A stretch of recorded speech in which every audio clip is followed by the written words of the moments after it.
ప్రతి సంవత్సరం 24 ఏకాదశులు వస్తాయి. అయితే ఆషాఢంలో వచ్చే ఏకాదశిని తొలి ఏకాదశిగా పిలుస్తారు. శయనైక ఏకాదశి, హరివాసమని, పేలాల పండుగగా కూడా పిలుస్తారు. ఈ పండుగను తొలి పండుగగా జరుపుకోవడం ఆచారం. సాధారణంగా వ్రతం అంటే ఖర్చుతో కూడుకున్నది అనే భావన ఉంటుంది. కానీ ఏకాదశి వ్రతానికి ఎటువంటి ఖర్చు ఉండదు. పైగా ఖర్చును తగ్గిస్తుంది, ఆరోగ్యాన్ని ప్రసాదిస్తుంది. ప్రతి మాసంలో ఏకాదశి వ్రతం ఎలా ఆచరించాలో తెలుసుకుందాం.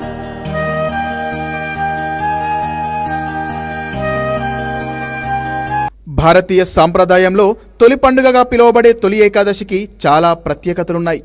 ఏడాదికి 24 ఏకాదశులు వస్తాయి. ఒకటి శుక్లపక్షంలో, రెండోది కృష్ణపక్షంలో వస్తాయి. ఇక అధిక మాసం వస్తే మరో 2 అధికంగా అంటే 26 ఏకాదశులు వస్తాయి. ప్రతి ఒక్క హిందువు తప్పనిసరిగా ఆచరించాల్సిన వ్రతాల్లో ఏకాదశి వ్రతం అత్యంత కీర్తిగాంచింది, చాలా పవిత్రమైంది.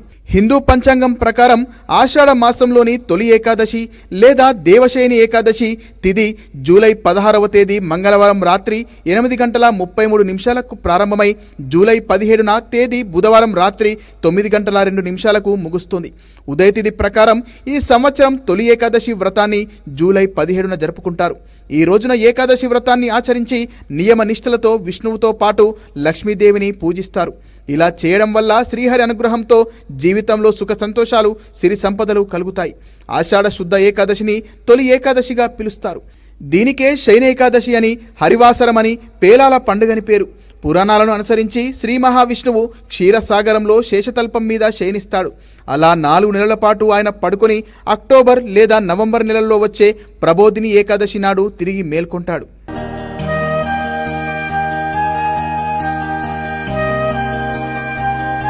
ఆషాఢం నుంచి 4 నెలల్ని చతుర్మాసాలుగా వ్యవహరిస్తారు.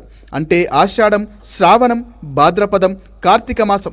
ఈ 4 నెలలు చాలా పవిత్రమైనవి. తొలి ఏకాదశి నుంచి 4 నెలల పాటు చతుర్మాస దీక్షను ఆచరిస్తారు. ఈ 4 నెలలు స్వామివారు పాతాళలోకంలో బలిచక్రవర్తి వద్ద ఉండి కార్తీక పౌర్ణమి నాడు తిరిగి వస్తాడని పురాణ గాథ. ఉత్తరాయణం కంటే దక్షిణాయనంలో పండుగలు, పర్వదినాలు ఎక్కువగా వస్తాయి. వాతావరణంలో మార్పులు అధికంగా సంభవిస్తాయి. కాబట్టి ఈ కాలంలో ఆరోగ్య పరిరక్షణ నియమాలు ఆచరించాలి. అందువల్ల ఈ కాలంలో పెద్దలు వ్రతాలు, పూజలు ఆచరించాలని నిర్దేశించారు. ముఖ్యంగా వర్షాకాలం ప్రారంభమయ్యే ఈ సమయంలో వ్రతం పేరిట అనేక కట్టుబాట్లను మనకు పెద్దలు ఏర్పాటు చేశారు.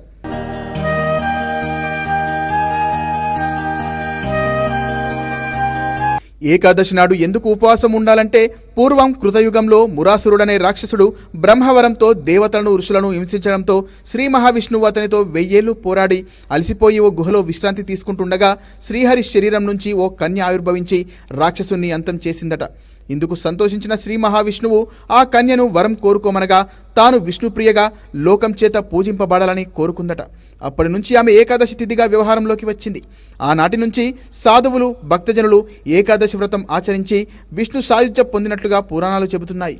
అంబరీషుడు, మాందాత తదితర పురాణ పురుషులు ఏకాదశి వ్రతాన్ని ఆచరించారు.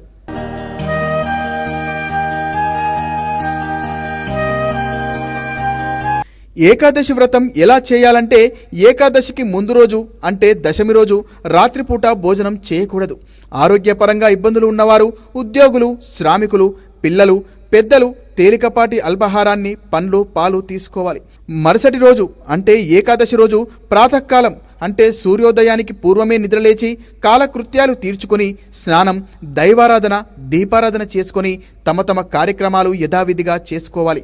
మధ్యాహ్నం, సాయంత్రం కూడా ఎటువంటి ఆహారాన్ని తీసుకోవద్దు. అయితే పైన పేర్కొన్న వారు మాత్రం తేలికపాటి అల్పాహారాన్ని మితంగా తీసుకోవాలి. ఉదయం పూట అవకాశం ఉన్నవారు దేవాలయాల సందర్శన, పూజలు, స్తోత్ర పారాయణాలు చేయాలి. వీలైతే తప్పక గోపూజ చేయండి. ఏకాదశి రోజు రాత్రి జాగరణ చేయాలి. వీలు కాకుంటే నిద్రపోయే వరకు విష్ణునామ స్మరణ చేసుకోండి. రాత్రివేళ విష్ణుమూర్తికి సంబంధించిన భాగవతాన్ని చదువుకోవడం, విష్ణు సహస్రనామ పారాయణం చేయాలి. మర్నాడు ద్వాదశి పారణ చేయాలి. అంటే ప్రాతకాలంలోనే లేచి యథావిధిగా నిత్య కాలకృత్యాలు, దేవతారాధన చేసుకుని వెంటనే శుచితో చేసిన మహానైవేద్యాన్ని దేవునికి నైవేద్యంగా సమర్పించి వెంటనే అతిథి ఉంటే వారికి భోజనం పెట్టి మీరు భోజనం చేయాలి. అతిథి లేకుంటే కొంత అన్నాన్ని బలిబుక్కుల కింద కనిపించని జీవరాశికి ఇంటి బయట ఒక ముద్ద పెట్టి వచ్చి భోజనాన్ని చేయాలి. తొలి ఏకాదశి శివుడికి, అమ్మవారికి, వెంకటేశ్వర స్వామికి చాలా ప్రీతికరం. ఏకాదశి విష్ణుమూర్తికి అత్యంత ప్రీతికరమైనవి కనుక ఈ రోజున ఈ దీక్షను ఆచరిస్తే శివకేశవులతో పాటు అమ్మ అనుగ్రహం లభిస్తోంది.